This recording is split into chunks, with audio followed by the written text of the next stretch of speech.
Itu ada seorang wali itu jadi wali terus. Umar bin Abdul Aziz yang dikenal Khamisul Khulafa. Khamisul Khulafa.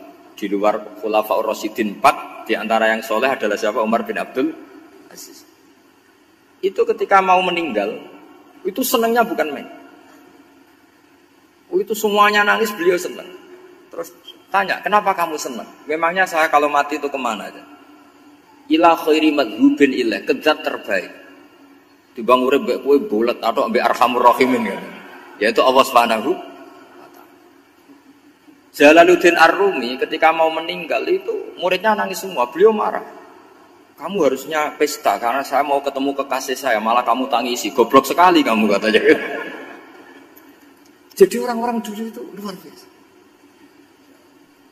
Karena tadi mereka tidak ingin ketemu Allah itu dianggap problem. Harus sesuatu yang membahagiakan. Makanya wali-wali itu kalau berdoa begini. Wa khairu ayyami yauman alqaka fih, dan jadikan hari terbaikku adalah hari ketika saya ketemu engkau ya Allah. Pernah dengar doa itu? Wa khairu ayyami yauman alqaka fih, dan hari terbaikku adalah hari saat ketemu engkau. Aman kan enggak? Sampai matiku wedi. Saya tidak tahu wedi dosa apa wedi Israel apa wedi malaikat siapa? Mungkar nakir. Sebenarnya tidak perlu seperti itu. Karena cara pandang Nabi itu ini bisa dipraktekkan. Kalau kamu orang baik, mati artinya apa? Ya baik. Karena husnul khotimah. Kalau kamu orang yang buruk, itu kata Nabi, anggap saja mati itu akhir dari keburukan kamu. Nah, aku urip terus, malah maksiat terus. Maka Nabi itu kalau ngajari kita berdoa gini, Allahumma ij'alil hayata ziyadatan li fi kulli khairin wal mauta rohatan li min kulli syarrin. Ya Allah, kalau saya hidup ya anggap saja ziyadah fi kulli khairin, berpotensi nambahi kebaikan. Kalau saya mati anggap saja ini akhir dari segala keburukan. Maka saya berkali-kali guyon. Makanya tradisi ulama-ulama NU, ulama-ulama pesantren, ya ada hanya NU, pokoknya ulama-ulama alim. Itu kalau ada orang mati, orang nakal gitu mati, ini saya gitu, itu hadirin mesti gak terima. Wapi nang di wong nakal. Tapi dipaksa sama kiainya, saya gitu. Lama-lama dipaksa. Saya gitu. Padahal ning atine kiai wis ra iso maksiat meneh, wis saya gitu. Karena dengan mati berarti saya sudah tidak bisa maksiat lagi. Jadi Nabi melihat hidup dan mati itu segampang itu. Kalau al-hayata ziyadatan li fi kulli khairin wal mauta rohatan li min kulli syarr. Coba kita ke depan itu kan ada potensi zina, potensi korupsi, potensi maksiat. Yang bisa menghentikan potensi itu apa coba? Mati ya, udah pinter ya. Sudah maju berarti. Berani mati. Berani. Tapi jangan di sini ngel-ngelo panitia. Artinya yang selama ini kita risau dengan kematian, dengan apa? Nabi ngajari kita tadi.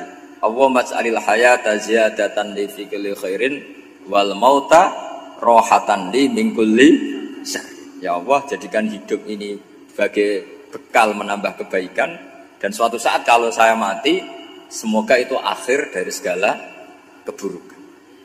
Jadi artinya Nabi itu ngajari kita itu positif terus. Sama seperti ulamanya tadi. Nak lagi rukun mbek tonggo ya sanggep ae kanca kaapian. Nak nenengan ben ra utang ngoten. Dadi pokoke penak terus itu. Nak bojo lagi ngamuk alhamdulillah gak ngajak blonjo. Nak pas rukun ya alhamdulillah kok lagi rukun. Jadi gampang semua. Makanya ada seorang alim itu ngendikan begini, ada yang tanya. Saya tuh dulu ketika kaya, teman saya sering main ke saya. Setelah saya miskin gak ada teman-teman yang ke saya.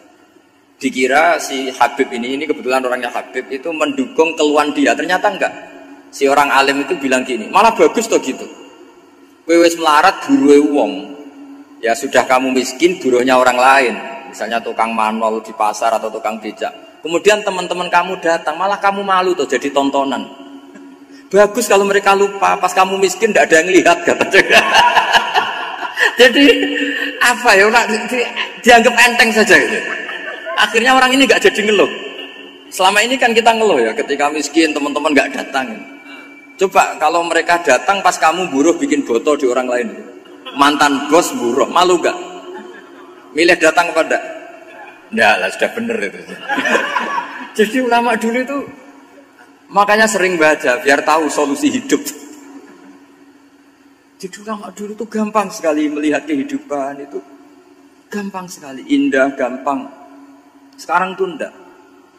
Orang itu cara berpikir nuruti nafsu, itu yang bahaya. Makanya Quran kritik ara'aita man ittakhadha ilahahu hawa. Orang yang cara berpikir itu nuruti hawa nafsu. Kalau zaman Nabi, zaman sahabat, zaman ulama itu enggak seperti itu. Sehingga cara berpikir itu mudah. Makanya kata Nabi absyiru ya ma'syaral muslimin kata. Kamu harus senang ya ma'syaral muslimin. Allah sekarang buka pintu langit yang sebelumnya enggak pernah dibuka. Dan Allah yubahi bikum malaikata, dan Allah membanggakan kamu kepada para malaikatnya. Kenapa? Umatnya Muhammad, umatnya Rasulullah Muhammad SAW itu kalau sampean kepengin mati setiap saat itu baik, itu resepnya gampang kata Nabi. Addu faridotan wantadzoru ukhra. Jadi Allah memberitahu, ya Muhammad, umatmu ini luar biasa. Jadi misalnya tadi kita sholat subuh, ditanya, Bahak kamu sekarang ngapain? Nunggu sholat duhur ya. Setelah sholat duhur ditanya lagi nunggu apa asar. Sehingga famangkana hijratuhu ila wa rasulih fa hijratuhu ila wahi. Jadi kalau ya sudah ini tak ijazahkan. Kalau setelah sholat subuh nunggu apa? Duhur. Setelah duhur nunggu. Sehingga ketika kita mati itu statusnya penunggu sholat. Tapi kamu kan enggak miskin. Kenapa? Penunggu kaya. Ya itu enggak masuk surga itu. Penunggu kemapanan. Berarti kan menunggu sesuatu yang seleranya nafsu. Beda kalau penunggu sholat. Berarti kamu di dunia menunggu ritual ibadah. Maka diantara ijazahnya Nabi apa? Addu faridotan wantadzoru ukhra. Melakukan satu fardu. Kemudian kita menunggu tugas berikutnya. Jadi ini hati saja setelah subuh nunggu apa? Duhur. Setelah duhur meskipun kita di perapatan, apa? Nunggu asar. Tapi ya asar betul, jangan nunggu tok pas asar ndak. Jadi sebetulnya umat ini gampang sekali. Jadi di antara kebanggaan Allah, yubahi itu Allah bangga dengan malaikatnya adalah umat ini adalah addu faridotan wantadzoru ukhra, melakukan satu fardu kemudian menunggu fardu yang lain. Dari mengkhidmati kampus, ingin mengkhidmati masyarakat, dari satu masyarakat lokal Semarang menjadi sampai sekarang sampai Banjarmasin, Unisula mau bikin kampus di sana terus gitu. Dari satu tugas ke tugas yang lain. Makanya Islam diajarkan setelah satu tugas selesai, faida faruh tafan. Jadi sehingga hidup kita itu dinamis. Dari satu kebaikan menunggu kebaikan lain, dari satu kebaikan menunggu. Sehingga hidup kita ngapain? Nunggu satu kebaikan. Ini sudah masuk famangkanat hijratuhu ila wa rasulih fa hijratuhu ila wahi wa rasulih. Sehingga bayangkan kalau kita direkam Allah, Gusti kula ampun mati nak dereng sugih. Wis melarat puluhan tahun, sakit, nunggu sesuatu sing sifatnya nafsu, kepengin sugih. Sugih tok jak cukup. Tahu buron wong sing tahu ngenyek ndekne lho, itu kan urung-urung wis dendam. Saya belum mau mati sebelum kaya dan buruhkan orang yang pernah melecehkan saya. Wis ngono akhirnya mati urung sugih. Berarti wis fakir matine hasud. Semua itu ngenes dunia akhirat kan kira-kira seperti itu. Kamu santai aja kalau fakir berarti meringankan hisab karena ada banyak harta. Yang mau dihisab papanya enggak punya apa-apa. Jadi saya mohon sekali ya, Islam itu mengawal kebahagiaan.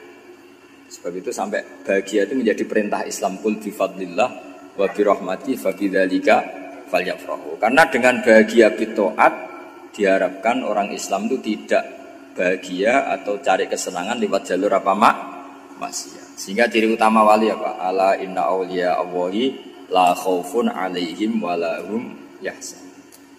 Sehingga ulama dulu itu rileks-rileksnya. Termasuk yang saya ceritakan tadi, Imam Ahmad, Imam Syafi'i, itu melihat apa saja rileks. Ya tadi kalau disenangi orang ya barokah, punya kawan kebaikan. Nak dineng ya barokah dineng di gedingi tonggo rada utang, rajuk tulung gitu. Jadi rileks saja. Masyhur itu Imam Syafi'i ngendikan, "Waman asaa ilaika faqat atlaqaka."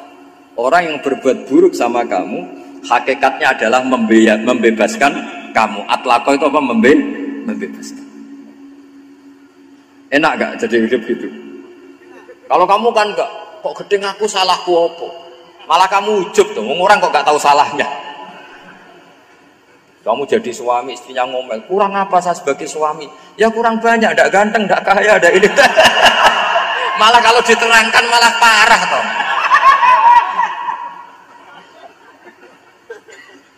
Ya sudah rileks saja, kalau dia ngomel ya tadi, alhamdulillah dapat pahala tanpa apa? Biaya. Terus ngomel kan butuh energi, paling yang ndak kuat 3 jam. Nanti juga berhenti apa? Sendiri. Terus ambil nilai positifnya, misalnya ngomel sama suaminya, bagus lah. Kalau ngomel sama tetangga malah kayak apa gitu aja udah. Jadi ulama dulu itu gampang sekali melihat hidup. Rasulullah ya gitu, melihat hidup tuh gampang saja. Ketika tanya, ya Aisyah apa ada sarapan? Tidak ada ya Rasulullah, ya sudah saya tak puasa. Jadi enteng saja. Kadang-kadang beliau ingin puasa ya puasa sunat, ada sarapan nggak jadi puasa. Relax.